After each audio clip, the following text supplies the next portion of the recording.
সবুজের বুক চিরে চোখ জুড়ানো স্মৃতিসৌধ বা টিলার উপর বাংলাদেশের একমাত্র পরিচ্ছন্ন গ্রাম হিসেবে পরিচিত জুমগাঁও।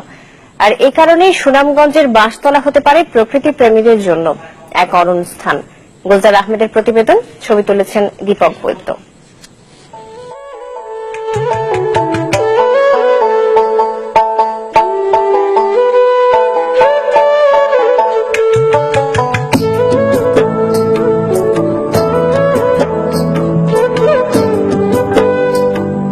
যেন শিল্পীর নিপুণ তুলিতে আঁকা এক গ্রাম বাঁশতলা, যেখানে কেবলই রঙের ছড়াছড়ি, পাহাড় আর নীল আকাশের মন কাড়া মিতালি।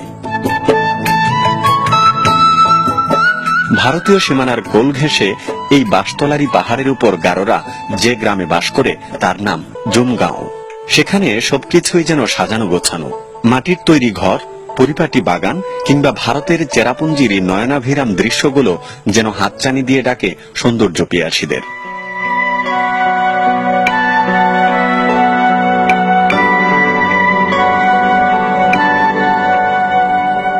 মুক্তিযুদ্ধের অনেক ইতিহাসের সাক্ষী এই বাঁশতলা। রণাঙ্গনে যারা শহীদ হয়েছেন তাদের সমাহিত করা হয় বাঁশতলার এই নির্জনে। তাই তাদের স্মৃতিকে অম্লান করে রাখতে নির্মিত হয়েছে স্মৃতিসৌধ, যার সৌন্দর্য দেখার মতো। মানুষ আয় কেন এই যে 5 নম্বর সেক্টর হিসেবে দেখার লাগি, আর ভারতের পাহাড় সামনে আছে, এরকম একটা জায়গা আর কি। সৌন্দর্য, চতুর্দিকে পাহাড় আছে, মনে করেন নদী আছে, দেখার মতো জায়গা। আঁকাবাঁকা ছোট মৌলা নদীর উপর নির্মিত সুইচ গেটটি বাড়তি সৌন্দর্য এনে দিয়েছে গ্রামটিতে। প্রতিদিন যার পানির কলকল শব্দে গোটা এলাকা থাকে মুখর। আসলে অনেক মনোরম দৃশ্য একটা এখানে, আর এখানে আসলে আসলে মনটা জুড়ে যায়। অনেক সুন্দর একটা জায়গায়। আমি বন্ধু বান্ধব নিয়ে এনজয় করার জন্য আসছি। আসলে খুবই ভালো এই এলাকাটা, দেখতেও খুবই সুন্দর। খুলনা থেকে আসছি এই জায়গাটা দেখার জন্য, জায়গাটা দেখছি এবং আমাদের খুব ভালো লাগছে জায়গাটা দেখে। তিন দিক থেকে মেঘালয় পাহাড় দ্বারা বেষ্টিত বাংলাবাজার ইউনিয়নের পুরো বাঁশতলা গ্রামটি যেন সবুজে সবুজময়।